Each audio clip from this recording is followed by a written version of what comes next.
Alright guys, TouchGrubbear back again today. Hopefully enjoying your Wednesday so far, and it is no secret that the last few days have been absolute chaos in the competitive Call of Duty community. Yesterday, Clayster getting dropped off the Dallas Empire, and well, a few hours after that, there were some rumours coming out that a similar thing might happen to Wuskin and Scraps and the rest of the squads at the London Royal Ravens. I think there's a little bit more to this than first met the eye when this was being talked about, but once again, very intrigued to hear your thoughts in the comment section below. Absolute chaos. I have another video planned for later today, but I may not even be able to release it if something crazy happens over the next few hours, which is certainly possible based on what we've seen over the last few days. Like, if you guys enjoy the video, subscribe if you are new. As always, the last 3 videos I think have hit 1,000 likes, which is pretty new for the channel. If we could keep that one rolling, that would be fantastic. I mean, the views have been absolutely out of control, subscribers have been out of control. I mean, I can't thank you guys enough. Let's hop into things then. So Wuskin says this, I mean, Dream Chaser, this is of course his front page. I just want to win, he says on the 9th of February. And well, people are kind of saying, has he changed his bio? Didn't Royal Ravens used to be here? It looks like he actually changed his bio like a month ago. And well, some people are saying that given that Clayster said that they knew the 4v4 change was coming a month ago,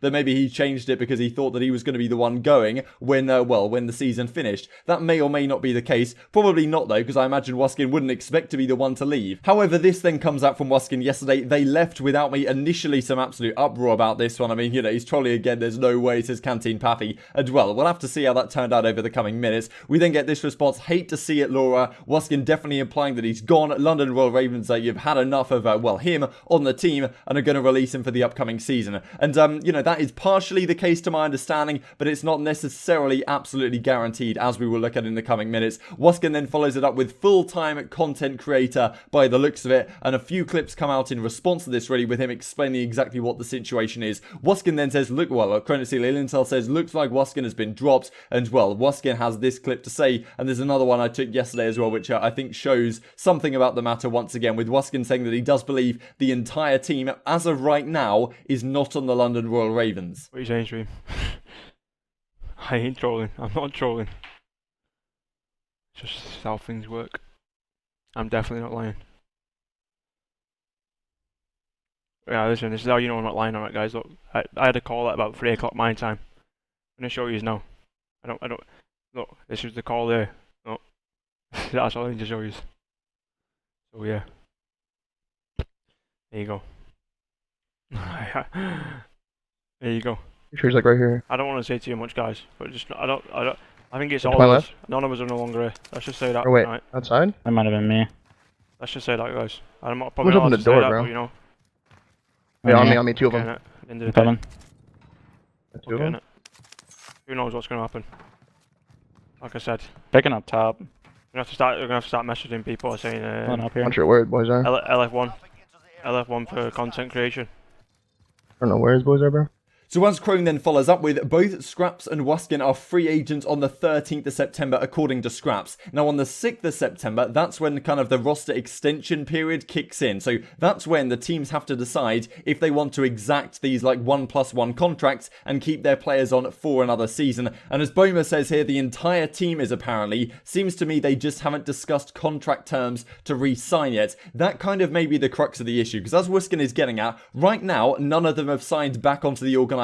So technically, if London don't decide to keep any of them on and nothing happens over the next few days, then as of the 13th of September, they will be free agents to go elsewhere. However, my expectation is that London may be looking to kind of redo these contracts, because as we'll look at in a few minutes here, this 4v4 was largely, not necessarily entirely, but to at least some degree, a cost-saving exercise, we understand, for a lot of the organizations. And as part of that, they're probably thinking, well, if we're going out to 4v4 and this, the salary inflation we saw this year, players making anywhere from 100 to 150 grand a year, and that's kind of just like the average, which is pretty crazy to say the least. And the top players are earning much more than that just off base salary, not with sponsorship deals, not with their prize money winnings, all of this kind of stuff. Some of the teams are probably looking at this season and thinking, look, the salaries are super inflated over with franchising coming into play. Let's find a way to cut back on these, and maybe that involves like letting our players into free agency or something, and then like enticing them back when they don't have opportunities. Who knows what the case is, but it really seems strange to to me that London would release their entire, like, you know, British roster, I suppose. We'll have a look at Jerd in a second, we'll have a look at Zero in a second, and what that could potentially mean over the coming days and where they might end up, if anywhere, on a starting lineup. I imagine Zero will, but Jerd's stock is not exactly in the best position right now, especially with only 48 starting positions in next season's game. But, you know, it doesn't seem like to me that London want to get rid of, like, you know, the best talent that Britain has to offer. Scraps, I mean, Dylan, Wuskin, Shawnee, all these guys have been so good. I mean, we haven't really heard anything from Rated on this, but Wuskin is saying that none of those guys right now are being signed back to the lineup. But I imagine that may change in coming days, and they may just decide out of the guys they currently have which direction they want to move forward with. Because, you know, I don't think they're going to be dropping all these guys and picking up an American team. That wouldn't go very well with the branding, would it? I mean, even though Paris Legion have somewhat done something similar.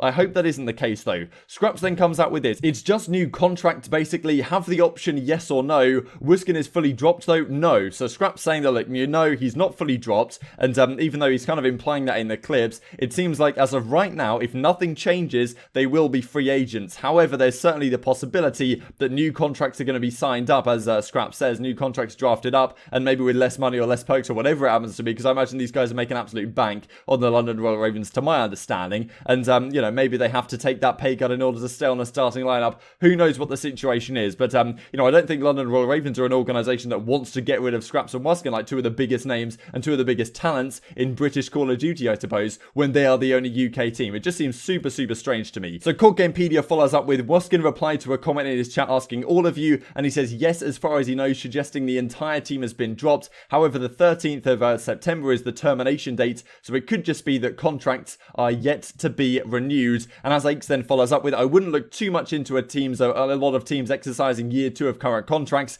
This entire year 2 is a budget downside, you know, relevant to 4v4, of course. Still a very likely chance they remain on the team, just forced to sign the newer contracts, likely with less money and not fully guaranteed. We then get this from Bryce. I suggest what is happening, or I suspect what is happening, is an awful lot in the coming days is a player contracts negotiation. Most players are not on multi-year deals, and franchises want to negotiate lower salaries. So players on a deal where the franchise has the option to re-up for the following year aren't being taken for franchises not wanting to pay the same rate again. So technically these players are free agents as they aren't re-signing the contract. They could very well be signed though by the exact same organisation at a different rate come the transfer window, which I imagine is, well, somewhat's going to happen here. He's not saying this is for all cases. He thinks with Clayster it's certainly a different one, but this may well certainly be relevant to the London Royal Ravens situation we are looking at here, because, well, it would very much surprise me if a lot of these guys on the London squad right now aren't there anymore going forward to next season. Certainly the entire team isn't going to be there. Someone's going to have to be released. We'll have a look at that in a second. But as Wuskin says right here, Clayster, I mean, you know, this tweet kind of implying that something might be going on. Who knows if this is going to happen? This would already be a strange move, right? Having Clay and Wuskin on the same team. It could work, who knows? But two main ARs on the squad already in a 4v4 setting. That's a little bit of a recipe for disaster, potentially, given that two main ARs on the squad didn't really work in 5v5. Well, in certain games. In Black Ops 4, it did kind of work, so who knows what happens. But there was a rumour, just to speak on the Clayster thing once again, there was a rumour like that came out a couple of months ago now, I think, where Wuskin was talking about how Clayster was actually considered onto the London Royal Ravens right at the start of the season, when the whole franchise free agency was in absolute chaos before Modern Warfare even came into effect. There were some discussions between London Royal Ravens and Clayster to get him on the starting lineup as kind of that talisman. And, well, who knows if connections are still existing between those organisations. Clayster will certainly be considering us opportunities, and, well, this is something which we'll probably talk about when we do discuss where could Clayster go, because there's a lot of options for him, and, well, a lot of rumours, I suppose, that are going to come out over the coming days, I am sure, as to where exactly he wants to end up and what kind of talent he wants under him to bring to the third world title, as he, of course, is looking for. Jerd then says this, I feel like I've already had to sit through an off-season being in this position. This next season cannot come soon enough so I can compete again and get a chance to redeem myself after what has felt like a never-ending nightmare after, of course, he got benched earlier this season. And, well, you know, downhill from there, we haven't seen too much from him, of course. I'm an unrestricted free agent for the 2021 season, so he can kind of go wherever he wants. Thanks to a number of people for pointing this out to me on Twitter. Really helps you when you guys do that. Like, the comments down below are fantastic as well, but, you know, people who at me and stuff on Twitter, send me DMs, really helps make this channel what it is. So I appreciate all the support on that. We then get this from Zero. I mean, you know, once again, like, is he implying that something's going on here? You know, who knows, right? But it's just another, like, kind of cryptic gif, and we see this throughout the entirety of Rostermania, right? Like, anyone tweets anything, and all of a sudden I'm bringing it up and thinking, you know, something might be going on here. This came out from Crone as well, that, you know, he pointed out in his Discord that the Rocker CEO, Brett Diamond, Wuskin, and Zero both followed. So, you know, they're certainly considering options, it seems like, and, And with Minnesota in a difficult spot right now, who knows what these guys want to do. And, you know, both these guys have played in the US before, of course, living in the US right now, but played with US players on US teams. So that certainly could be an option for them to consider as well. Just before we finish off the video, I wanted to say that, look, this might be the most chaotic period we have ever seen in Call of Duty history. I mean, this 5v5 back to 4v4 change is absolute chaos. The fact that a world champion like Clayster, a back-to-back world champion, can get dropped off his roster 2 days after is honestly remarkable. And later today, the planned video is to talk about Crimsix's reaction to some of these organizations deciding that they want it to go to 4v4. There was a couple of reasons. I'll talk about it later today, of course, but yeah, he's pretty frustrated with the situation. As I suppose you can imagine, right, winning the world championships on 5v5, you're probably going to want it to stay in a similar thing when you have a squad that good. But that's not the case it is right now, and over the coming days and weeks, it's going to be an absolute minefield, to be honest. And who knows what the challenger side looks like. There's a number of great players. I mean, think of Enable, right, who made back-to-back world championship grand finals through World War II and then into Black Ops 4. He wasn't even playing the latter half of the season. Does he get onto a starting lineup next season? I mean, Jerd's been great throughout his career. There's only 48 starting spots and a number of players that are going to get dropped off their starting lineups right now. Where do they even land, right? Think if you're a Major Maniac or someone on the Atlanta FaZe or a Pristini, like, it's pretty unlikely that you're going to stay on that team, right? So with that being considered, where do you go next season? I mean, there's just so many questions, guys, and I'm sure rumors are going to start flying around over the coming days as to where these players are going to end up. And even though contracts are going to have an issue, it almost feels like we're back in like 2050, 2040, right, where players are just DMing each other on Twitter, deciding who they want to play with, and then trying to figure out if that can work with the organizations. Cruden at CD Lentel is making this like Google sheet as well, which is keeping updated. So right now it looks like this with you know, changes to unofficial free agencies and all this kind of stuff, and I'm sure this will change and get updated in the coming days. Just to finish then on a little bit of a lighter note, we get this from Hitch, the first of many throwback tournaments, 4 versus 4 Black Ops 4 variant. This is exciting. 16 teams, $5,000, taking place on September the 19th. A lot of players hopefully going to be getting into this one and getting involved. 4 versus 4 Black Ops 4 sounds a lot of fun to me. Intrigued to hear your thoughts down below on all this stuff. Like if you guys enjoyed the video, subscribe if you are new. As always, I would greatly appreciate it. Thank you very much for watching, and I will see you next time.